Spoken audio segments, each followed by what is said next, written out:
ეთერში რადიო 24 საინფორმაციო გამოშვება ახალ ამბებს გიორგი ლაღიძე გაგაცნობთ. ნონა გაფრინდაშვილი 18 აგვისტოს დაგეგმილ სასამართლოს წინაშე წარდგომას და ბადრი ბიწაძის საქმესთან დაკავშირებით ჩვენების მისცემას ითხოვს. როგორც გაფრინდაშვილის მიერ გავრცელებულ განცხადებაში შენათქვამი, ამჟამად საზღვარგარეთ ჭადრაკის საერთაშორისო ფედერაციის ფიდეს მიწვევით იმყოფება და საქართველოში 17 აგვისტოს ბრუნდება. გაფრინდაშვილი აცხადებს, რომ აუცილებლად მიეჩნია ბადრი ბიწაძის სისხლის სამართლის საქმესთან დაკავშირებით ჩვენების მიცემა, ვინაიდან სახალხო კრების თავმჯდომარე იყო და მისთვის კარგად იყო ცნობილი, იღებდა თუ არა ბიწაძე რაიმე სახის მონაწილეობას სახალხო კრებაში ან შეფიცილებში. მისი განცხადებით დეტალურად შეუძლია განმარტოს თუ რა ხდებოდა ამ ორგანიზაციებში როგორც 2011 წლის 21-26 მაისის აქციების დროს. ისე მანამდე ამავე განცხადების მიხედვით ნონა გაფრინდაშვილმა ერთხელ უკვე გაუგზავნა განცხადება თბილისის საქალაქო სასამართლოს მოსამართლეს დალი მეტრევას და ჩვენების მიცემისის მდაწყობნა გამოთქვა. ბადრი ბიწაძის პროცესი ბრალდებულის დაუსწრებლად მიმდინარეობს. მორიგის ხდომა 15 აგვისტოს არის ჩანიშნული. ბიწაძის მაისის აქციებთან დაკავშირებით ბრალდება პოლიციელთა თავდასხმის ჯგუფის ორგანიზება და მასზე ძებნაა გამოცხადებული.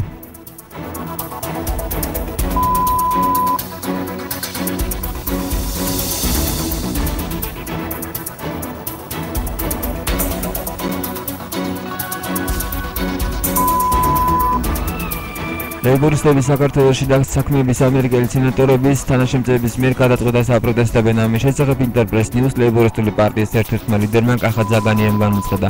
მისი თქმით, საქართველოში წლევანდელ დიდ გორობაზე მიხეილ სააკაშვილმა ამერიკის სენატიდან აპარატის თანამშრომლები ჩამოიყვანა, რომელთა გართობაზეც $10,000 დახარჯა. დიქტატორის აზრით, იმპერიის კეთილგანწყობა მისი ხელისუფლებაში ყოფნის გარანტიაა, რისთვისაც სააკაშვილი კონგრესის ეგრეთ წოდებული სტაფოებისთვის არაფერს იშურებს. გასაგებია, რომ საქართველოს აღარ ყავს პატრონი, მაგრამ თუ ამერიკელი სახელმწიფო მანქანას ისე დაავადა, რომ სისხლიან დიქტატორთან კორუფციულ ვიზიტებში უშვებენ თავის ჩინოვნიკებს, განაცხადა კახა ძაგანიამ. მისივე ინფორმაციით, მიხეილ სააკაშვილმა ამერიკის შეერთებული შტატების სენატორების 4 თანაშემწე ჩამოიყვანა.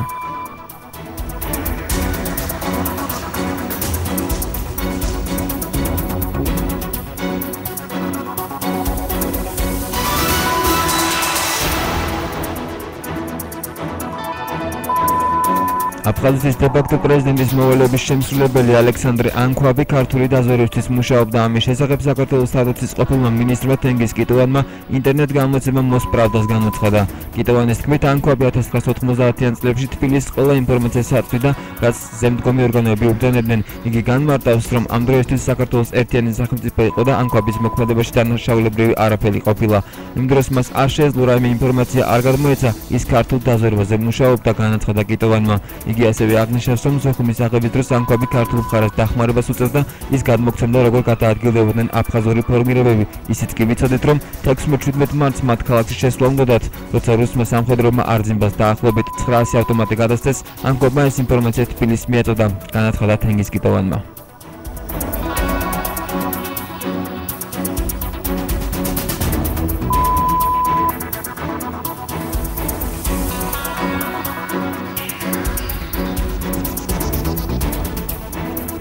პოლონეთში გუშინ დაჭრილი ქართველის ჯანმრთელობის მდგომარეობა ამ დროისთვის დამაკმაყოფილებელია. ამის შესახებ ინტერპრეს ნიუს პოლონეთში საქართველოს საელჩოს პირველმა მდივანმა გიორგი ჩართოვანმა განაცხადა.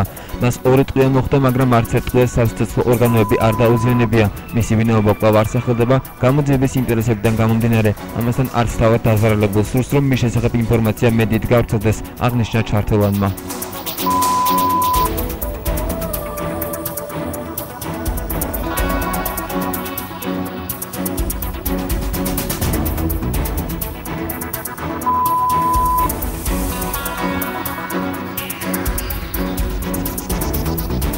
ლონდონის პოლიციამ მარაულობების 700-ზე მეტ მონაწილეს კანონის დარღვევაში წაუყენა. ამის შესახებ Associated Press იუწყება. სულ ლონდონის პოლიციამ 1222 ადამიანი დააკავა, რომელთაგან საზოგადოებრივი წესების დარღვევაში, ძალადობაში, ძარცვასა და ზარალის მიყენებაში 704 მოქალაქე დაადანაშაულეს. პოლიციის მონაცემებით მთლიანად ქვეყანაში 1700 ადამიანი იყო დაკავებული. ბრიტანეთში არაულობის მთავარი კერა ლონდონის შემოგარენი იყო, სადაც ეროვნული უმცირესობების წარმომადგენლები, ემიგრანტები და მათი შთამომავლები ცხოვრობენ. ბრიტანეთში უწესრიგობების მიზეზი გახდა მოქალაქე მარკ დაკანის გარდაცვალება, რომელიც პოლიციასთან სწორლების დროს დაიღუპა. პოლიცია მის დაკავებას ცდილობდა.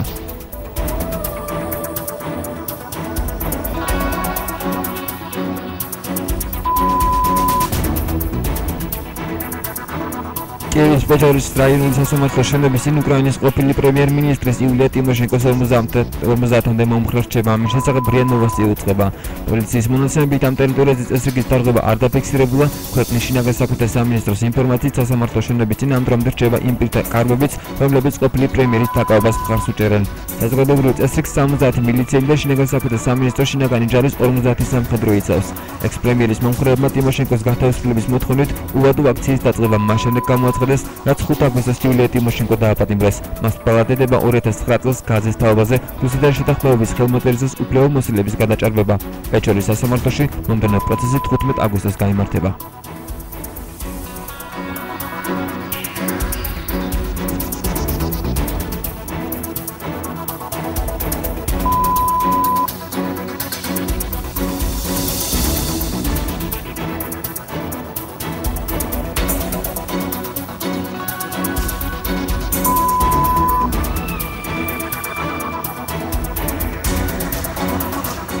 კუროროლოგიის ინსტიტუტის შენობის დაცვას დევნილებით 16 აგვისტოს დაიწყებენ. ამის შესახებ ინტერპრეს ნიუს აღნიშნულ შენობაში მცხოვრებმა აფხაზეთიდან დევნილებმა აცნობეს.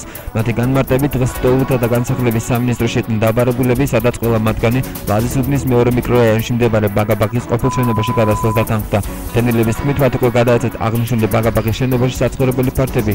მათთვის შეთავაზება მისაღებია. დევნილის თქმით, ბაგაბაგის შენობაში უკვე ნახეს შეთავაზებული საცხოვრებელი ფართი, რომელიც გარემონტებულია და მოეწონათ. როგორც დევნილები აცხადებენ, კურორტოლოგიის ინსტიტუტის შენობაში აფხაზეთიდან დევნილი 28 ოჯახი 1990-იანი წლებიდან ცხოვრობს.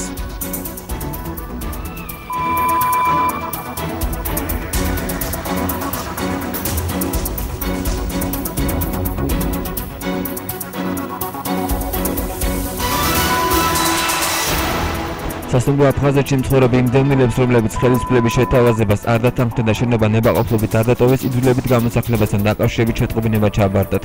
როგორც ინტერპრეს ნიუს ერთ-ერთმა დევნილმა სოსო ვახტანგაშვილმა განუცხადა, დევნილებს შეტყობინება დღეს პოლიციის თანამშრომლებმა გადასცეს. მისივე თქმით, შეტყობინების თანახმად დევნილების გამოსახლებას 15 აგვისტოს დილიდან იძულების წესით დაიწყებენ. დღეს სასტუმრო აფხაზეთში მცხოვრებ დევნილთა ნაწილმა შენობა ნებით დატოვა და $10,000 კომპენსაციას დათანხმდა. ნაწილი შეთავაზებაზე უარს აცხადებს. სასტუმრო აფხაზეთში ცხინვალის რეგიონიდან 300 დევნილი ოჯახი ცხოვრობს.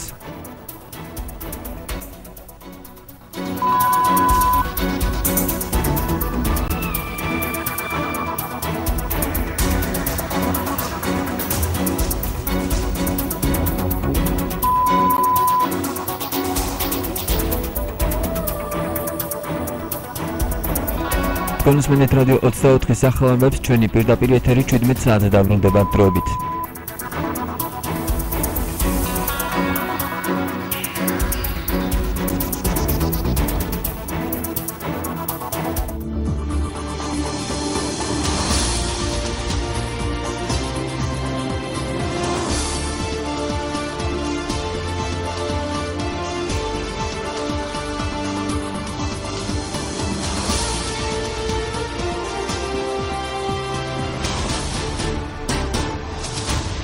რადიო 24-ის პარტნიორია გაზეთი მომავლის ხმა. მხოლოდ თქვენთვის და თქვენთან ერთად. მომავლის ხმა. იკითხეთ ყველგან.